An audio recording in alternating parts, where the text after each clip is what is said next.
வெங்காயத்திற்கான வணிக நகரமாக பெரம்பலூரை மாற்ற அனைத்து நடவடிக்கைகளும் மேற்கொள்ளப்பட்டு வருவதாக இந்திய பயிர்ப்பதன தொழில்நுட்ப கழகத்தின் இயக்குநர் ஆனந்த ராமகிருஷ்ணன் தெரிவித்துள்ளார்.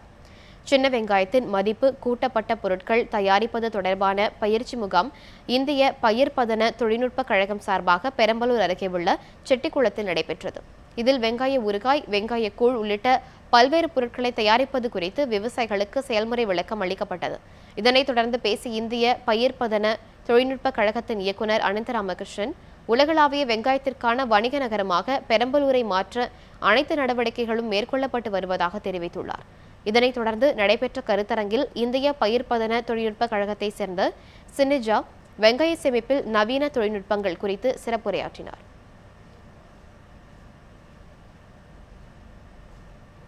என்ன பண்ணியிருக்கோம்னா, எப்படி ஆனியனை உலர வைக்கிறது, அது புது டெக்னாலஜி ஒன்று பண்ணியிருக்கோம் எங்கள் இன்ஸ்டியூட்டில்.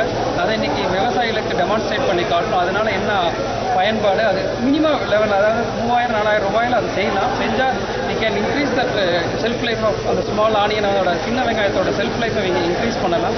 அதை டெமான்ஸ்ட்ரேஷன் பண்ணுறோம். அது ப்ராசஸ் பண்ணுறது லைக் எப்படி இஞ்சி பூண்டு பேஸ்ட் வந்து இன்றைக்கி மார்க்கெட்டில் வந்து அதுதான் ஆனியன் பேஸ்ட்டையும் மார்க்கெட்டில் கொண்டு வரதுக்காக எப்படி பேஸ்ட் பண்ணுறது, அது என்னென்ன எக்யூப்மெண்ட் தேவை, அது எந்த லெவலில் அதை பண்ணலாம், அதான் டெமான்ஸ்ட்ரேஷன் இன்னைக்கு பண்றோம்.